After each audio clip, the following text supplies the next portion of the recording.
Good afternoon. Just hanging out with my canines. Hanging out with my Cane Corsos. That's Tessa. All on my face. No kisses. Give me a hug. Behind her, it's Atticus. Watch this. Usually, you know, look at him. Look at him. Look at him. He makes me hug him. Ow, ow, ow, ow. He makes me hug him. Look at him. Now, pretty soon, he's gonna shoot his head underneath my arm and make me hug him. That's how he do. Tessa's, she just bumped him out the way because she's a veteran around here. Ain't that right, girl?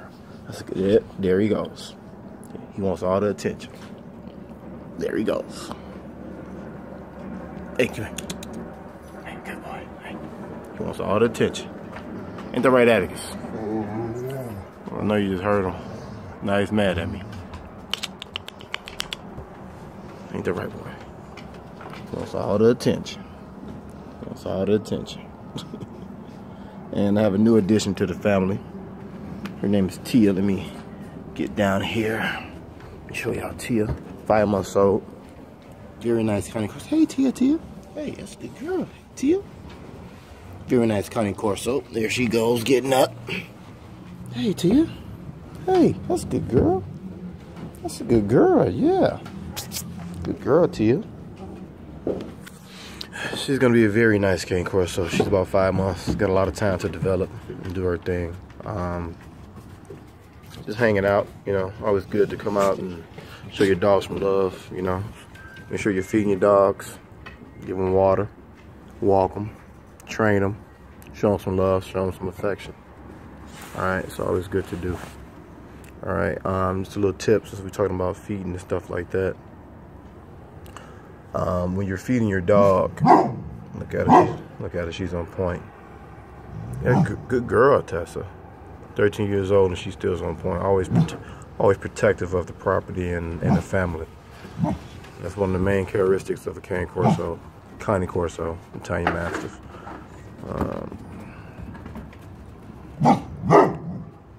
Very proud of her. So, little tip about feeding. A little tip about feeding. Tessa! Tessa!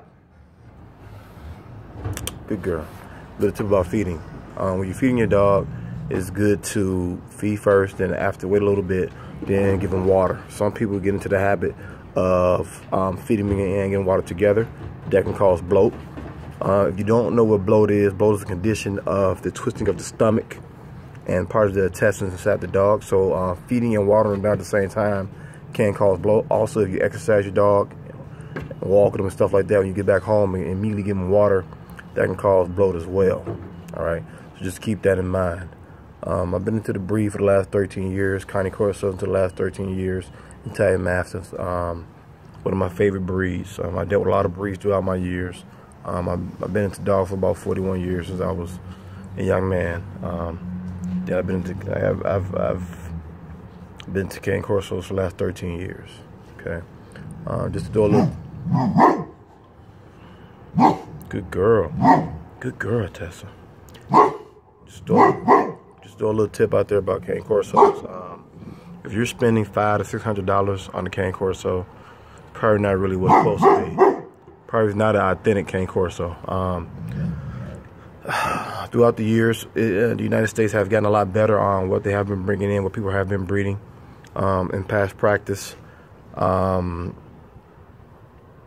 corrections needed to be made, and they were made for the best. Let me give you an example. When I first got into the breed, you know, I did a lot of research, thought I did a lot of research.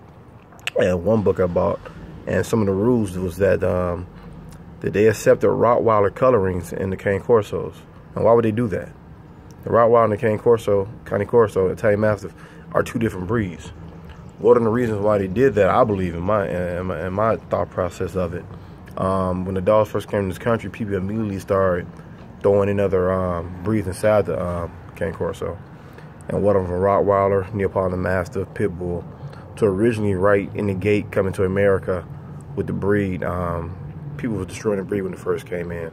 But some people back then, I'm not going to say any names, you know who you are, preserved the line. They kept doing what they needed to do to keep the breed authentic and what it needs to be. And as time went on, I think people have gotten a lot better on their breeding program. People are serious about the Cane Corsos, Cane Corsos, Italian Masters. They've got a lot better with their breeding program and their research on what the actual structure and authenticity of the dog and characteristics are supposed to be. I'm just gonna say that. Shout out to Durban Gage, Ray Taylor, Terrence Collier, some of my Cane Corso buddies. Carlos Colon from New York. What's up, Carlos? Dave Newman. You know, he's doing his thing, training. Haven't seen him in a while, you know, but trying to get back started, doing our thing, and training, confirmation shows, and just doing the good thing about the breed. All right, so like I say, I don't want to say anything around Tess and Atticus because they up there right there, but this little puppy right here is gonna be very nice. She's probably developing in about 2 years totally. You know, my girl right there is getting a little old. She's 13. Atticus, he's 7. But once again, spend time with your dogs, whatever breed you have. It's all love with dogs. You know, whatever breed you have, spend time with them, love them, show them some affection, take them for walks, give them treats, just have a good time. Summertime's coming up, you know, so get out there with the dogs and have a good time. All right, I'll be throwing out a little more tips on the breed, Italian Master Cane Corsos, and some training tips maybe coming up pretty soon. So, all right, y'all have a good day.